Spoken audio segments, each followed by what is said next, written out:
Welcome to our channel. NPCI ఎలా చేసుకోవాలో ఈ వీడియోలో తెలుసుకోబోతున్నారు. ఎన్పిసిఐ వల్ల మీకు వచ్చే బెనిఫిట్స్ వచ్చేసి ప్రభుత్వం నుంచి వచ్చే ప్రతి స్కీమ్ డైరెక్ట్గా మీ అకౌంట్లో అయితే పడుతుంది.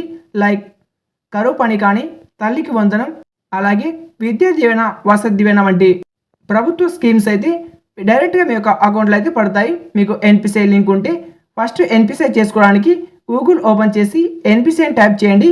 టైప్ చేసిన తర్వాత మీకు స్టార్టింగ్లోనే ఎన్పిసిఐ సింబల్ అని కనిపిస్తుంది. దాని మీద క్లిక్ చేయండి. క్లిక్ చేసిన తర్వాత ఈ విధమైన ఇంటర్ఫేస్ అయితే కనిపిస్తుంది. స్టార్టింగ్లో మీకు ఎన్పిసిఐ ముందు 3 డాట్ సింబల్ అయితే కనిపిస్తుంది.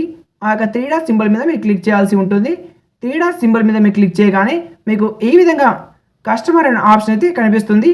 రెండవ స్థానంలో కస్టమర్ అనే ఆప్షన్ మీద క్లిక్ చేయగానే ఇక్కడ చూడండి, Bharat Aadhaar seeding enable BSE అని కనిపిస్తుంది కదా, దాని మీద క్లిక్ చేయండి.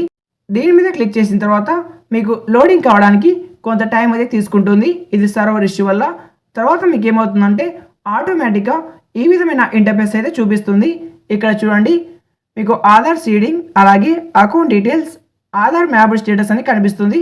ఫస్ట్ మనం ఏం చేద్దామంటే మీకు అసలు ఎన్పిసిఐ ఉందో లేదో చెక్ చేసుకుందాం. కాబట్టి ఆధార్ మ్యాప్డ్ స్టేటస్ మీద క్లిక్ చేయండి. క్లిక్ చేసిన తర్వాత ఇక్కడ మీ యొక్క ఆధార్ నెంబర్ అయితే ఎంటర్ చేయాల్సి ఉంటుంది. మీ యొక్క ఆధార్ నెంబర్ ఎంటర్ చేసి కింద ఒక క్యాప్చా అయితే వస్తుంది. ఆ క్యాప్చాని అయితే మీరు ఎంటర్ చేయండి.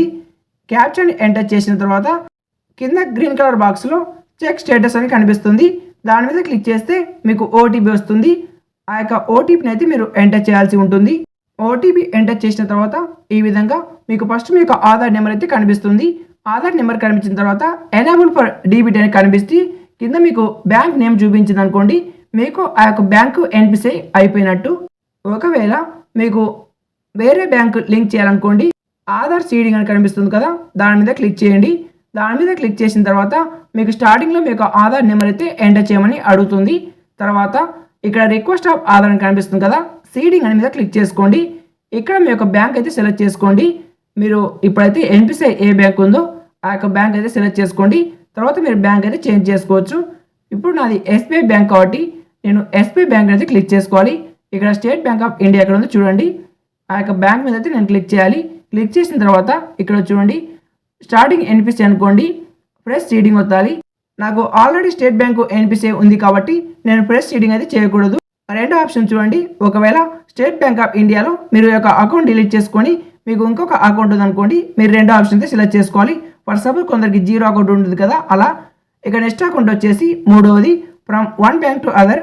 అంటే ఒకవేళ ఇప్పుడు నా దగ్గర గ్రామీణ లేదా పోస్టల్ అకౌంట్ ఉందనుకోండి, నేను ఆ యొక్క ఆప్షన్ అయితే సెలెక్ట్ చేసి ఇక్కడ ఇప్పుడు పోస్టల్ అకౌంట్ అనుకోండి, ఆ యొక్క పోస్టల్ అకౌంట్ నెంబర్ ఎంటర్ చేసి తర్వాత మళ్ళీ కన్ఫర్మ్ అంటే రెండోసారి కూడా ఆ యొక్క నెంబర్ అయితే ఎంటర్ చేయాలి.